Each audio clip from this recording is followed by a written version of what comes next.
आज हम जानेंगे जैन आगम शास्त्र स्थानांक सूत्र के आधार पर जो 7 नरक होती है जिसमें पापी जीवों को सजा दी जाती है, वे सारी नरक की पृथ्वियाँ किसके आधार पर टिकी हुई है, क्या कहते हैं शास्त्र, ये आज हम जानेंगे भगवान महावीर के साक्षात ज्ञान से।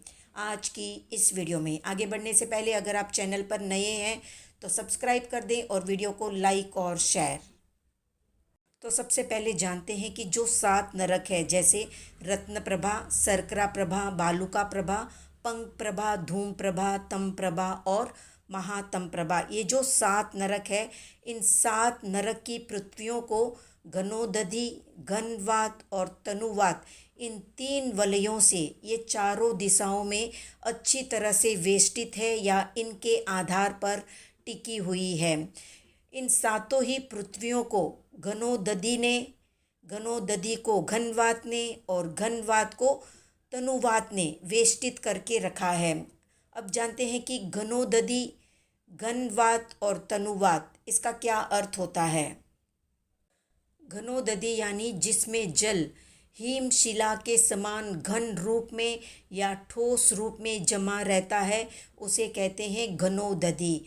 वहीं पर वलय या कंकन आकार से पृथ्वी को चारों ओर से वेष्टित किए हुए रहता है, उसे कहते हैं घनवात या ठोस वायु को घनवात कहते हैं।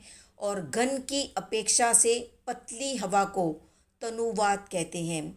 किसी भी पृथ्वी का छोर आलोक को स्पर्श नहीं कर रहा है और न घनोदधि, घनवात या तनुवात आलोक को स्पर्श कर रहा है।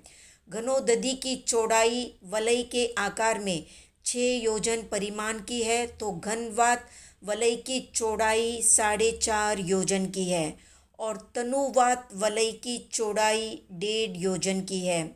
और ये विष्कंभ प्रमाण रत्नप्रभा पृथ्वी का है। रत्नप्रभा आदि 7 पृथ्वियों में 7 नरक है। उनमें नरक के जीवों का या नारकियों का निवास रहता है।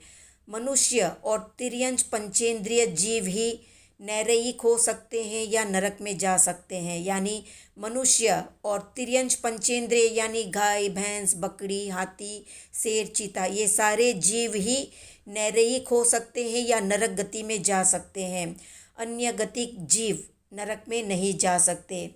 जो जीव नैरयिकपन में उत्पन्न होते हैं, उनमें कुछ ऋजु गति से यानी सीधी गति से उत्पन्न होते हैं, तो कुछ एक जीव वक्र गति से उत्पन्न होते हैं। जो ऋजु गति से उत्पन्न होते हैं, वे एक समय में ही अपने नए जन्म स्थान में पहुंच जाते हैं, यानी पुराने जन्म स्थान को छोड़ते हैं और नए जन्म स्थान में तुरंत एक समय में पहुंच जाते हैं।